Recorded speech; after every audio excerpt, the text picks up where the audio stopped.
อ้าวพี่น้องเนาะกับทักทายสบายดีพ่อแม่พี่น้องเบอร์สุขุสู่คนพี่น้องบ่ว่าสิอยู่ในและก็ต่างประเทศเนาะก็ยินดีต้อนรับเข้าสู่ช่องบ่เตียงทอง Channel คือเก่ามื้อนี้บ่เตียงก็อยู่มุกดาหารพี่น้องหาก็ตื่นนอนน้ำบ่ได้อาบเลยแต่เมื่อคืนนี่บ่ได้เอาชุดมาเฝ้าแม่อยู่โรงบาลนี่แหละเนาะพอดีเพิ่นให้ออกมื้อนี้พี่น้อง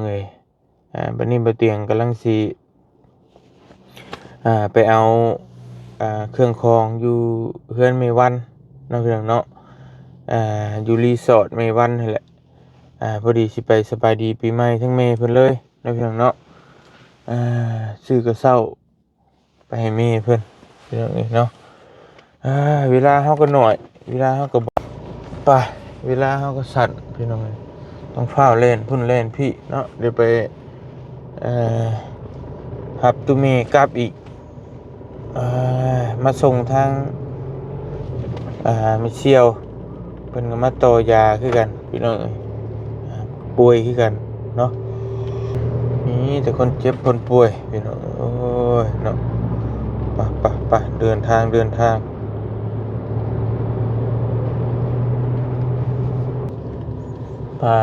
พี่น้องฮอดแล้วบัดนี้เนาะอึ๊บ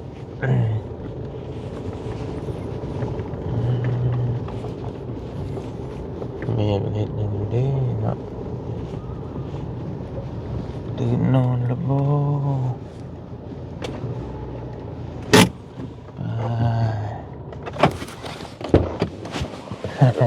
สวัสดีจ้าแม่เจ็บเลยนี่ลูกบ่หายใจคือเช้าตื่นขึ้นมาหายใจลงมันปาบอยู่โอ้เรียกลูกหลานกับมายามตะบุรีรัมย์ลูกกับบ่ได้ไล่แม่ก็ลักสิโทรหาก็เลยไปอุ่นกับเขาบ่มาเจียเขาตื่นขึ้นมาซั่นดอกโอ้ยแม่ก็เป็นทุกคนเบิ่งคลิปมื้อคืนนี้ลูกก็กินกันปาร์ตี้กันอยู่หันน้องเอ็มนั่นบ่แม่ส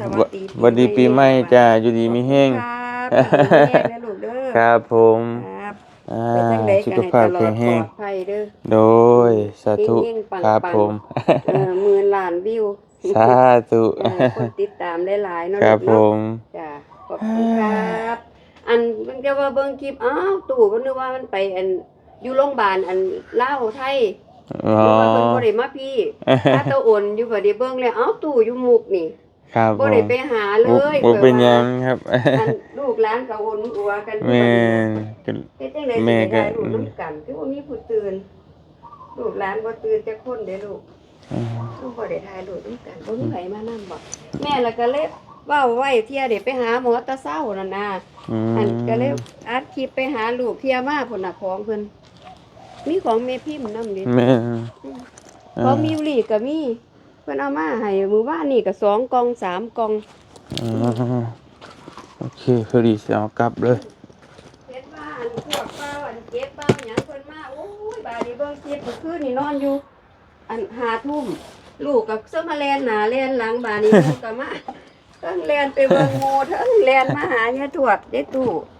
นี่ล่ะ1 2 3 4อันนี้ของบิวอันนี้มาเมื่อวานนี่กับตัวนี้อันนี้บ่ทันอ่านเด้ลูกแม่ใครเฮ็ดเวียกกันอันนี้แม่นของพระครูคือเก่าว่าลงถ่ายคือจังคือต้องต่อบ่เตียงว่าสร้างเป็นของพระครูครับน่าจะแม่นกล่องแบบนี้คืออันนี้เสื้อผ้าครับผมโอเคเป็นยังครับแม่คือไปหาหมอบ่สิไปอยู่จักหน่อยพุ่นแหละสิไปกันอันตรายสิไปโรงพยาบาลมุกดาหารครับผมเพราะว่าห้องประจำอยู่หันเด้ครับผมเขาไม่อยู่ดอกฮ้อนๆแม่โอ้ยขอบคุณหลายๆครับนี่กินหอดตู้อาจารย์น่ะไปหากันแล้วโอ้ยบ่เป็นหยังแม่ก็เข้าทั้งร้าน2โหดมาปีใหม่นำแน่ก็เข้าใจอยู่มันงานปลูกแขนหลานสอบผู้ได้อยู่ในป้อมมือนั่นก็อดไปเอาโอ้มีแห้งเด้อครับแม่ครับผมหยุดแม่ก็หายไม่ไหวขอบคุณหลายๆครับผมครับผมเดี๋ยวผมกลับมาใหม่พอยังทีนี่ตู้สิได้เมื่อบ่แม่นเพิ่นสิได้เมื่ออยู่ทั้งเทื่อก็สิ เมื่อก ลับไปส่งตู้แล้วก็สิกลับมาส่งหับแม่พิมพ์เนาะ พังเบิ่งบางเทื่อก็จะให้บอดี้พาเพิ่นเมื่อเดี๋ยวผมก็อาจจะ เนาะลูกจัง ไป บ่ ถ่ายแล้ว ได้ ให้พิมพ์ฟังเบิ่ง เพราะว่ามาสองคันอยู่เนาะลูกเนาะ แม่น ขอบคุณหลายๆแม่อยู่ดีมีแห้งปีใหม่จ้า ขอบคุณลูกคือกันจ้ะ ไปพี่น้องให้เดินทางก่อนบ้านนี้เนาะไปพบไปเจอกันอยู่พุ่นน่ะโรงพยาบาลโอ้ยแล่นพุ่นแล่นพี่แล่นเอาเครื่องเอาของนี่พี่น้องเนาะ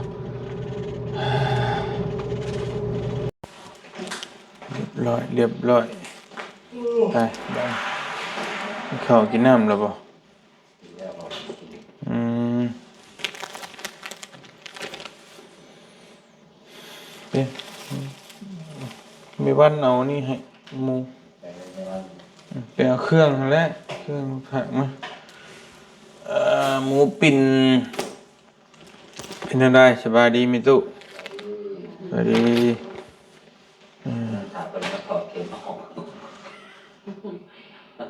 ฉันมาถอดบ่เพิ่นมาวันใดๆมาแล้วแตงโมอืมถ่าย ไม่ได้ใส่ใจเอาไว้ กลับบ้านนั่นแหละเป็นว่ากลับบ้านได้สิได้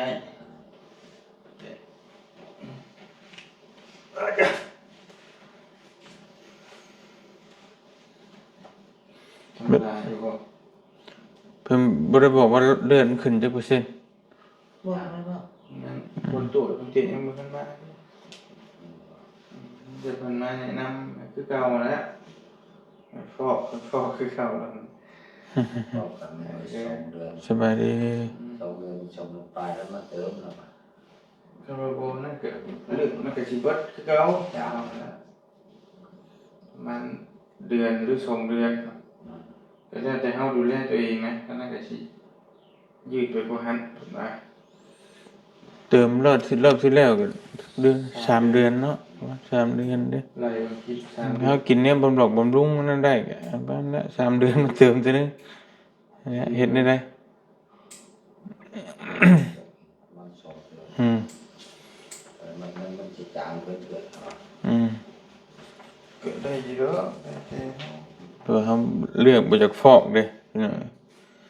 ฟอกก็ได้เติมมานี่แหละ มึงว่ามึงคิดได้คันหนึ่งนี่ปากมึงเอาคิดได้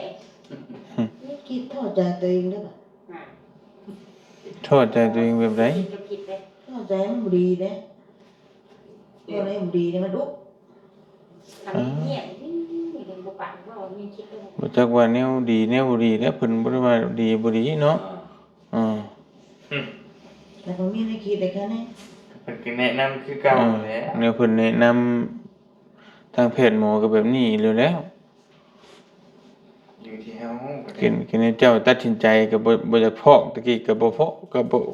ก็รักษาตามแบบนี้แล้วมันเมื่อยก็มาเติมเลือดออกมาแบบนี้แล้วอือเห็นเฮ็ดได้ใช่เนาะมันก็เพิ่นแนะนำวิธีอันอยู่ เดี๋ยวมองพม่าก็ปากเลยผมคิด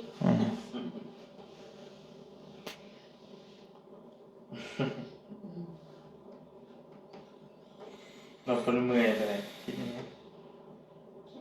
ไม่ได้เมื่อยเนาะ เดี๋ยวคนเมื่อยคิดชื่อนะมันโดดเอาไปมาสิเป็นน้ำตัวคิดนั่นแหละไปมาบ่ได้เป็นหยังก็คิดให้มันเป็นเนาะจะคุมว่าแล้ว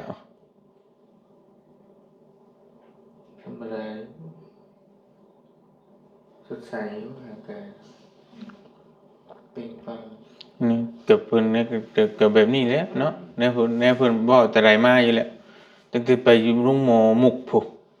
มุกอินเตอร์พุเพิ่นก็แนะนำให้พอกอันนี้เพิ่นก็เว้าคือเก่านั่นแหละได้เอาบ่พอกก็รักษาไปตามอาการแบบนี้แหล้วมันก็มาใช้เลือดเที่ยวมาใช้ให้แล้วเฮ็ดได้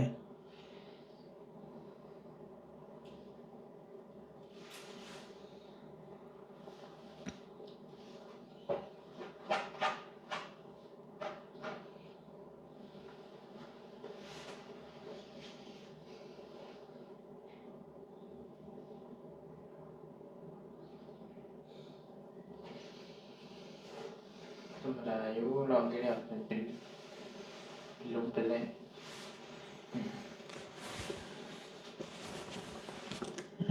แล้วมือครับไม่เป็นบทที่จะชอบบ ริโนอนเมื่อยบริโนอนนี่บริโนอนกับเลือดตกอะไรเติมเลือดมาแค่นี้แล้วบัด ประมาณ30 นาทีชั่วโมงเปิด ก็มันก็ใส่ๆก็ได้อย่างนี้เนี่ยชื่อ เปลี่ยนทีว่า เพื่อทำก็เกิดนอน ก็เปลี่ยนสถานที่ก็ยาบริกินมะแล้วก็ให้กินยาก่อนนอน ไม่ได้กินกันนอนนับอยู่ มันนอนเบิ้งเลย ให้เท่าผมนี่รับอยู่รับไว้รับหมักแต่ว่ารับไว้ชอบเมื่อไหร่รับแล้วนอนแบบนั้นนะบนนอนนะตอนนอนรับอยู่จะมีรับแล้วแบบ เข้ากันยังบ่ล่ะ ชอบเมื่อไหร่เอาแล้วแบบแบบนั้นเราเป็นประกอบกับแค่เดียว มันได้เป็นเฮ็ดได้เมื่อยเลยยังเรียกเลยซ้ำจังบ่ได้เจ็บบ่ได้ปวดบ่ได้คือบางคนมันเจ็บเด้เนาะห้องข้างโอ้ยอยู่ บริเจ็บบางคนมีจะทงไว้เท่านั้นถามว่าเราบริเจ็บใจ เหมือนกับตัวเลือดน้อยแล้วเติมเลือดแล้วมันมีแห้งเลยก็บ่เป็นหยังดอก เหี่ยวหมกเลยบ่แต่มันหนัก หึ ทำให้นักก็มีเดียวน้องเนาะอันนี้ได้เยี่ยสะดวก ว่ายังเหี่ยวสบายอยู่ ถ้ามันหนักก็มันถ้ามันเบาง่ายคือมันหนักแห้งมันบ่ทำงานก็เหี่ยวบ่ได้ ตาเนาะ คนดูเขาก็จะบวมอันนี้เยี่ยสะดวกอยู่ ปกติอยู่ 2-3 เทื่อมันเนี่ยนะ เหี่ยวปกติอีหยังปกติก็ได้ปกติอันนั้นก็บ่ได้เป็นหยังมีแต่หากินแนวบำรุงนั่นนี่ให้มันก่อยฟื้นมาพยุงตัวให้มันฟื้นขึ้นมากับขึ้นมาก็ปกติแหละสิเป็นหยัง มันตกใจมันตูดมันลดนะฮะเบิ่งชมไอ้รถหมอมาเว้าให้พ่ออีสุขใจ ฉันคิดไปในเมื่อรู้ได้ใจ ก็บ่คิดก็บ่ เอามันคิดเดี๋ยวนะ เพิ่นแนะนำกับเจ้าบ่พอกันซื่อๆแต่เจ้าคือเก่า เพิ่นแนะนำแต่ใดมาตั้งแต่ตะกี้พุ่น คือเก่าแหน่ ชูแล้วป่วย สุ เด้ ขเพิ่น แต่ชุดแรกก็เพิ่นจะเอาเข้าห้องเลย อ่า โตยังบ่ทันคือเขาได้เป็นหยังเนาะ ผู้ที่ป่วยบกพร่องบ่ได้เด้ มันวิชาการเพิ่นบอกมานะก็ต้องคิดกันนะ ก็อยู่ นี่เพิ่นแนะนำเฮาบ่เฮ็ดก็ไปสิอยู่กับเฮานี่แหละเฮ็ดได้ คิดจัง อืม ใช่ๆครับมันเป็นอะไรพวกนี้ตัวเป็นมากต้องคิดไปเราคิดแบบนี้แหละเราบ่เข้าใจเราสิเปิดธรรมะให้ฟังเจ้าต้องฟังให้มันเข้าใจต้องเข้าใจคำว่าคนคำว่ามนุษย์เป็นคำว่าธรรมชาติแต่สิว่าหมู่คือบ่เป็นเฮาคือเป็นแบบนี้เอาเจ้าสร้างเวรสร้างกรรมมามันบ่คือกันเฮาเฮ็ดหยังมาอันนี้เฮาอาจจะเคยเฮ็ดหยังมาแต่ชาติที่แล้วเฮามันน่ะบ่เป็นกับเฮา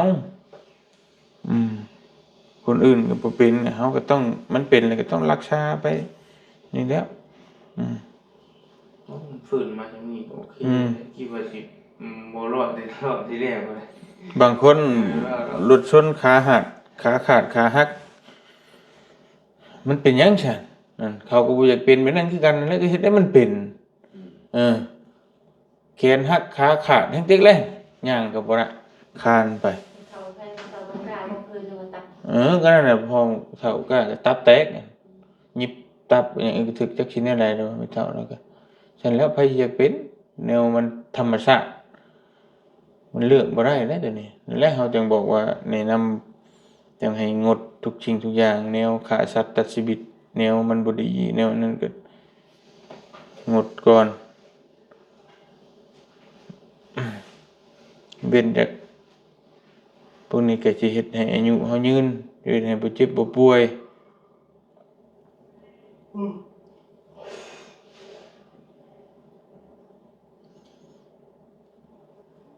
นี่ทำใจสบายสบายสู่กับโลกกับภัยนี่แหล้วเอาคิดมาแฮงโลกมันแฮงมุกมุมมาแฮงเป็นนักมันสร้างป่ายนี่สำคัญ เห็นบ่คนเป็นมโนมะเร็งเพิ่นยังบางคนว่าหมอว่าเป็นแล้วตายบ่โดนตาย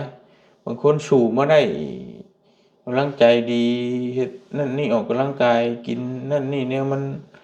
นี่ก็อยู่ได้เป็น10 20ปีก็บ่เห็นเป็นหยังเพิ่น FC ก็ส่งมาหลายอยู่อืมแนววิชาการแพทย์เพิ่นก็เว้าแบบนี้อยู่แล้วเฮ็ดได้ไดคือกันกับที่เขาผ่าตัดคือกันนี่เพิ่นก็เว้าแล้วแหละว่าอาจจะช็อกอาจจะสลบอาจจะเป็นนั่นเป็นนี่ในระหว่างการผ่าตัดโน่นนี่นั่นที่เราเคยพาไปมาน้องหมู่น้องไผคือกันบัดแล้วก็เว้าก็บ่เป็นหยังแต่เพิ่นเว้าเพื่อไว้ซื่อเว้าตามที่เพิ่นรักษาเพิ่นเคยเฮ็ดเคยนั่นมาเพิ่นก็เว้า ให้ระวังไว้เนี่ยแต่อันนี้เพิ่นก็แนะนำ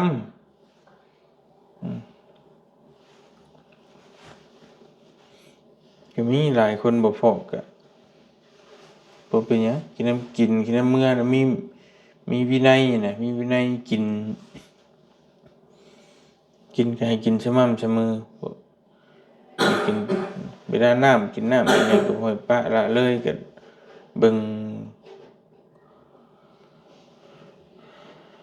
กินในปกติแค่กินแนวบำรุงมันก็ได้แล้ว เป็นช่วงยาลดความดันให้เดือนนึง ดีเป็นตุ่ม สิ แค่สิบ เป็นได้เลย เป็นปุ๊บ คนได้ เราจะกินน้ำบ่ เด็ดมาบ่ได้แล้ว ได้ กิน แล้ บ่ ว มันน่ากินเลย สองแก้ได้เจ๋ง เราเห็นตัววิทย์เราเสียจานมันได้เลยเสียจานที่เสียจานวิทย์ แหวสวยนะบ่ได้เจ๋งมันใจจะกินเป็นมา กิน ครับ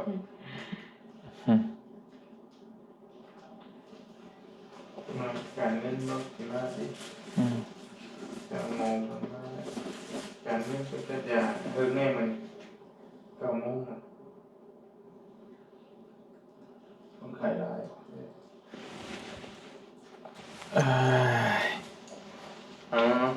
กินกิน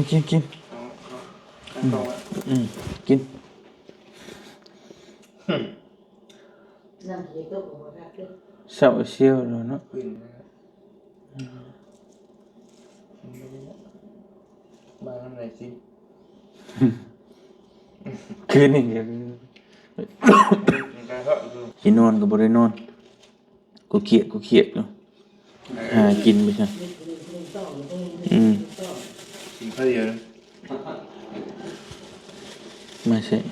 ชื่อใหม่ว่า เรื่องนั้นว่านอนดับมันถึงละ เราไปปีนี้ ได้ด้วย ขอประตูอยู่ไหน นี่ประตูอยู่ห้องหมอลาเวียดคลินิกลาเวียด มีประตูบ่ แม่ ตัวนักเรียนอะไรกันเนาะจะเป็นอยู่ๆก็เป็น อ่ะตื่นมันหน่อยดิ ตื่นมาเนี่ย เมีย ใส่อกชีอยู่ข้างนักจะเป็น หูขึ้นบานเดียว ไข่บ่ บ่มันหอบขึ้นนะ แต่แห้งนุ่มได้น้อยเนาะ ฉะนั้นมันแพ้จะเลือกได้นะ เดี๋ยวจะที่ เรื่องอะไร นักเกิดว่าจะที่ ว่าเราเป็นหอกเป็นหนุ่ม หอบขึ้นเป็นยังไง แบบจะเป็นเนาะข้าวเดียว มือดีเอามาทั้งมาทั้ง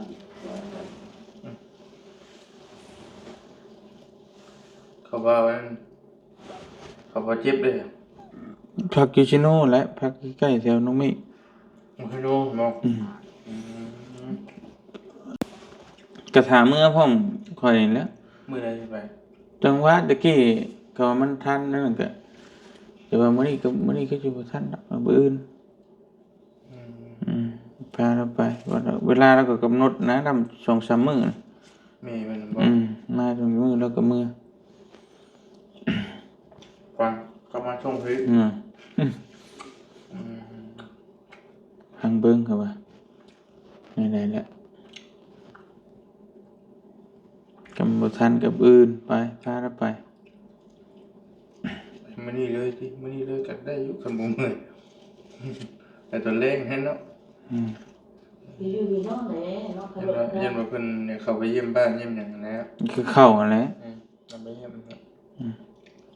ต้องเข้าก็บ่ทันดอก นั่นภาพเครื่องไปยังไม่ให้ครับ พิมพ์มาพิมพ์ เครื่องนั้นหลังรถก็มีเอามาอีกแล้วก็เสียมาอีกจักฟังเบิ่งกินพี่น้องเอ้ยป้าตากินหรือเปล่า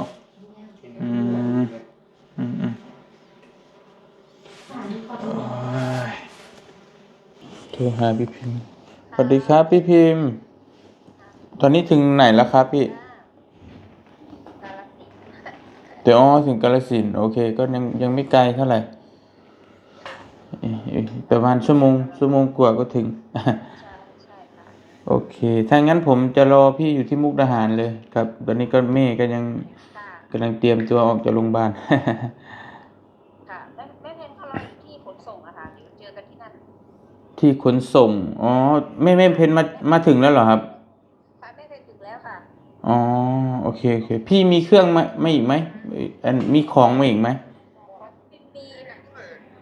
อ๋อโอเคครับถ้างั้นพี่ก็จะไปลงที่ขนส่งเลยใช่ไหมครับ ใช่ค่ะรถมันจะไปจอดที่นั่นเลย โอเคโอเคเดี๋ยวผมจะวิ่งไปรับอยู่ที่นู่นนะครับ ค่ะ จ้าขอบคุณครับผม ได้เลยค่ะ เมฟิล์มก็กำลังจะมานี่เนาะ ฮอดกาฬสินธุ์บ่ กาฬสินธุ์มันชั่วโมงปลายเนาะ กาฬสินธุ์มุกดาหารเลยเนาะ แม่ร้อยเอ็ดผ่านเสีย101มานิดนึงประมาณชั่วโมงปลาย กาฬสินธุ์สมเด็จบ่มาเรานั่งรถมา นั่งรถโดยสารได้มาเด้อ คนหนึ่งมันมาฮอดก่อนแล้ว แม่มาจากคนละหมองคนละบอนกันนะ นัดกัน แม่ เออ คนละจังหวัดแม่พิมพ์ผู้ที่ว่าเลี้ยงเด็กน้อย2คนในเฮือนนั่นแหละพี่น้องเอ้ยจะมาเลี้ยงและเสื้อผ้ามีแต่ของเราเบิด แล้วก็ป้าแล้วก็ไอ้ล่ะ น่าไปกินนี่ แม่นี่ทุกอย่างเบิดนะจนบ่ได้ซื้อคอนสุดให้ลูกมีแต่เล่าหั่นแหละแล้วมื้อนี้เรามาเยี่ยมมายามก็ว่าจะนั่นเราพาให้พาไปแจกเครื่องแจกของจะมาเยี่ยมลูกหลานเข้าไปเบิดแหละในบ้านพี่น้องเอ้ย ได้เรื่อยอยู่นี่ผู้เดียวกันทั้งที่เนาะ เดียวกันนั่นแหละ เป็นเสื้อผ้าเด็กน้อยเราใส่ใจกิ๊กก๊อกนะไปซื้อมาให้ก็ถือเป๊ะเบิด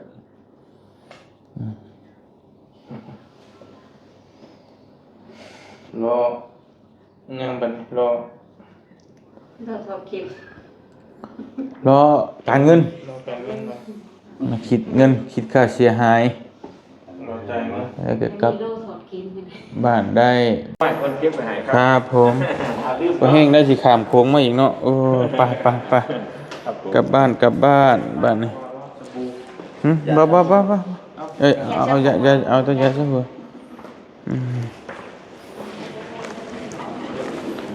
ไปเป็นไงเนาะ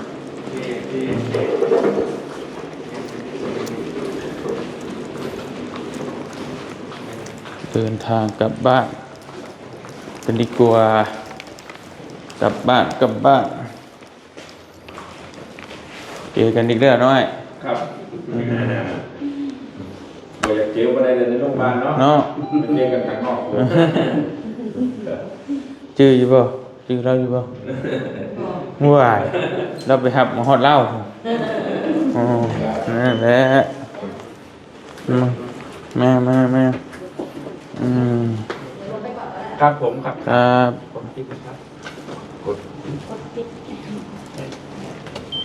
ผม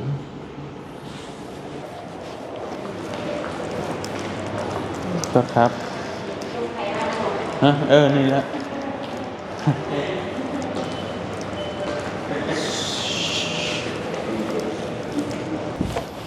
ไปมึงอ่ะโอ้โอ้ย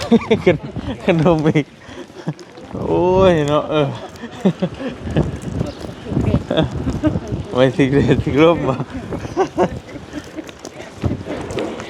เอามือคันใดขึ้นรถ ขึ้นรถบอลลี่กันนะตอนนั้นไปหับเมย์พงไปขับคันนี้ก็ได้คันนี้สิไปเอาอันนั้นอีกจะไป ล้างเลยครับ ล้าง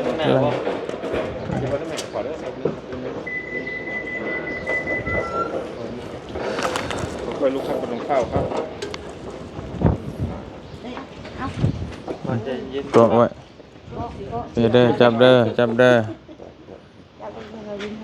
ดินทางปลอด ค ภัย รับ ครับ ขอบคุณในไลน์ขอบคุณในไลน์เด้อครับเด้อเอาไหมเครื่องครับเอาไหม ลืมมัดมัดดูลง เดี๋ยวเอาให้เอาเมื่อน้ำกันนั่นแหละก็ต้องไปเอาเครื่อง อยู่แล้วเนาะครับทางปลอดภัยครับขอบคุณด้วยนะครับ ครับขอบคุณครับขอบคุณครับไปกลับพี่น้องในบ้านนี้ไปบ่เตียงก็สิขอตัวเดินทางกลับก่อนพี่น้องเนาะจังได๋ก็ขอบคุณขอบมุกขอบใจหลาย FC บัดทุกคนที่ฮักเพลงพี่น้องกลับก่อนเด้อบ้านนี้ไปรับทางแม่พิมพ์กับแม่เพ็ญเพิ่นมาถ่าอยู่บกสพี่น้องนี่เนาะไปเดินทางกลับก่อนอยู่ดีมีแฮงสบายดีเด้อบ๊ายบาย